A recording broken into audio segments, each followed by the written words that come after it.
Make ready! Take aim!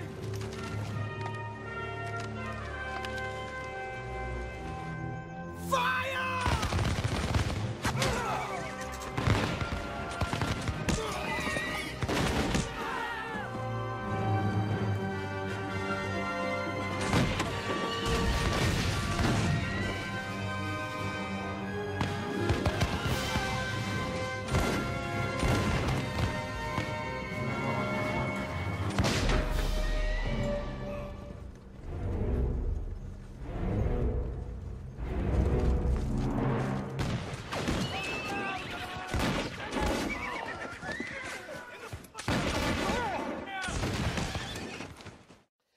In 'n oorlog is die belangrikste inligting nie wat jy weet nie, maar wat jy nie weet nie. Dit sien jy nou in hierdie beelde wat jy nou net gesien het.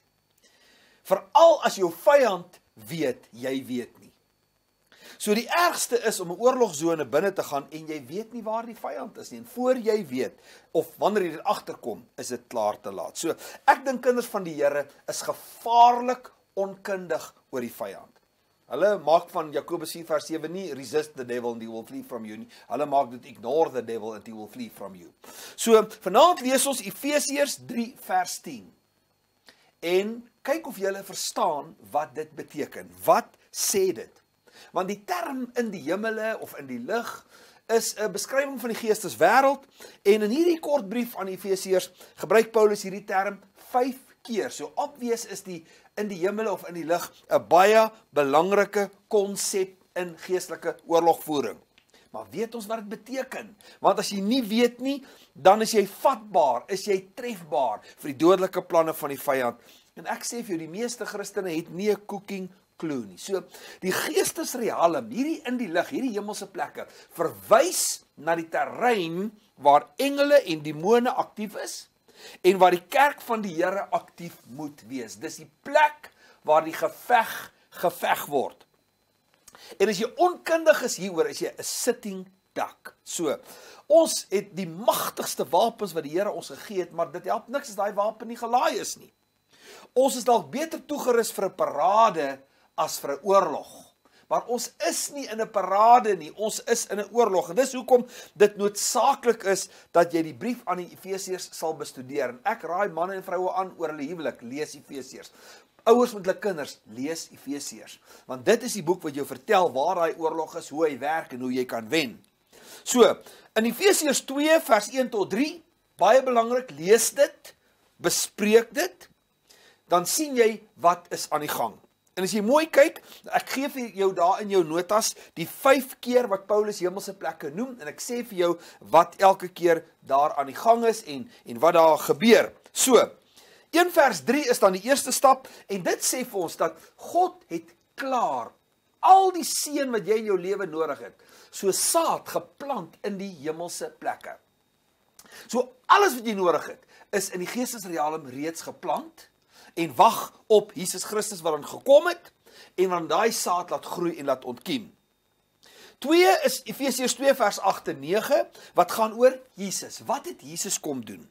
Jesus het neergedaal en Jesus het opgestaan.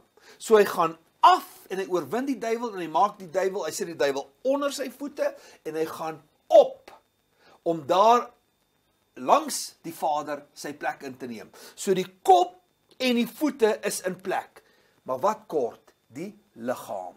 So, die voete is in plek, die duiwel is onder sy voete, sy kop is in plek, hy is by die Vader, en die middelste deel is die liggaam. Wie is die liggaam? Ons is die liggaam. Die duiwel kan niks verander aan die voete nie, en hy kan niks verander aan die kop nie, daarom is sy teiken en sy aanval gemik op die liggaam. En dis waarom daar soveel stryd is teen kinders van die Here. Dan die derde een is Efesiërs 2 vers 6 wat gaan oor die liggaam, praat 'n bietjie daaroor en kyk of jy verstaan waaroor dit gaan. En dan gaan dit oor owerhede en magte, dis die vyand in 3 vers 10 en dan word die oorlog beskryf in 6 vers 10 tot 12.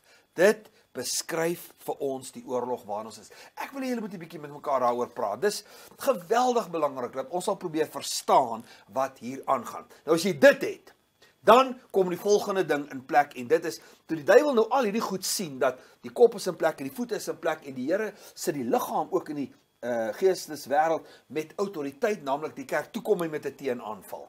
En dalk is dit nog belangriker dat jy die teenaanval sal verstaan in Efesiërs 4 vers 26 en vers 27. Dis die twee belangrikste verse wat jy vanaand oor kan praat. Praat met mekaar daaroor.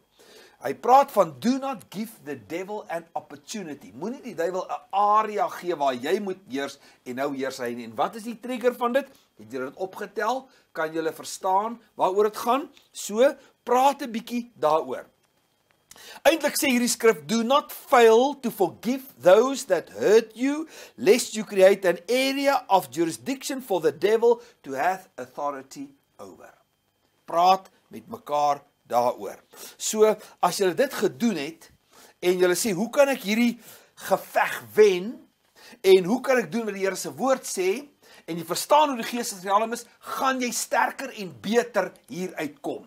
Gaan by jou huis en lees al 16 hoofstukke van Efesiërs. Bid daaroor. Vra vir die gees van die Here om dit vir jou oop te maak. As jy enige vrae het, dan stuur jy dit vir my. Maar vanaand is dit belangrik om te verstaan, waar is die geveg? Wat is die elemente van hierdie geveg en hoe kan jy dit oorwin?